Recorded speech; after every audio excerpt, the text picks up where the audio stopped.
Sveiki! Šiame vaizdo įraše aptarsime, kuo svarbus poveikis ir matomumas jūsų veikloms. Yra įvairių metodų ir vadovų, kaip apibrėžti ir analizuoti veiklos poveikį tikslinės grupėms atstovams.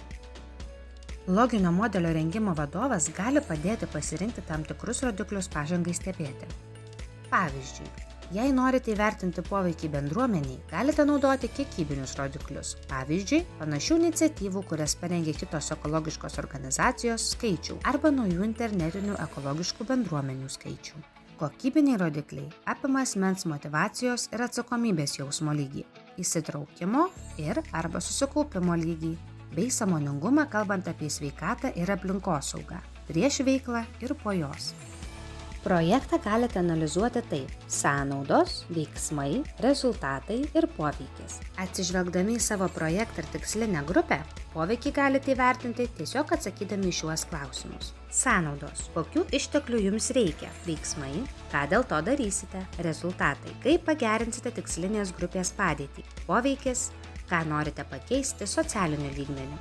Jei vertinimą ar stebėjimą atliksite nuo pat projekto pradžios, geriau suprasite, kas vyksta, o pabaigoje galėsite įvertinti, kas iš tikrųjų pasikeitė. Kad įvyktų socialinis poveikis, veikla turi būti įtrauki ir atitikti tikslinės grupės poreikius. Bet koks įgūdžių, sąmoningumo, atsakomybės jausmo tobulinimas leidžia jiems keisti savo elgesį ir gyvenimo sąlygas į gerąją pusę. Galiausiai, jūsų projektas gali padėti spręsti socialinę problemą arba pakeisti socialinį elgesį.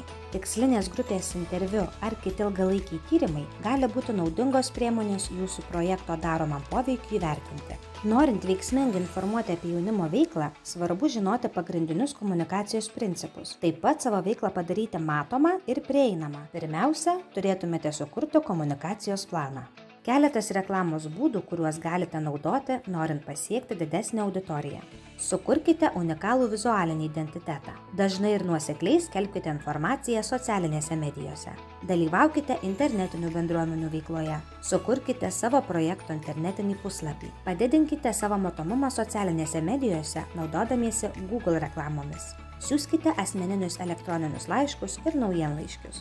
Jūsų komunikacija turi būti interaktyvi, originali ir jaudinanti. Žmonės nori įsitraukę didesnius projektus, kuriuose gali patirti teigiamų emocijų. Pavyzdžiui, organizuodami internetinį susitikimą, galite dalyviams išsiųsti personalizuotą medžiagą ir dalį susitikimo skirti auditorijos klausimams. Dabar pažiūrėkime, ką galime padaryti. Pirmiausia, sukurkite trumpą pristatymą apie tvarumo veiklą, kurią norite skatinti. Tada įsivaizduokite, atsižvelgdami į tikslinę auditoriją, koks geriausias būdas informuoti apie jūsų projektą.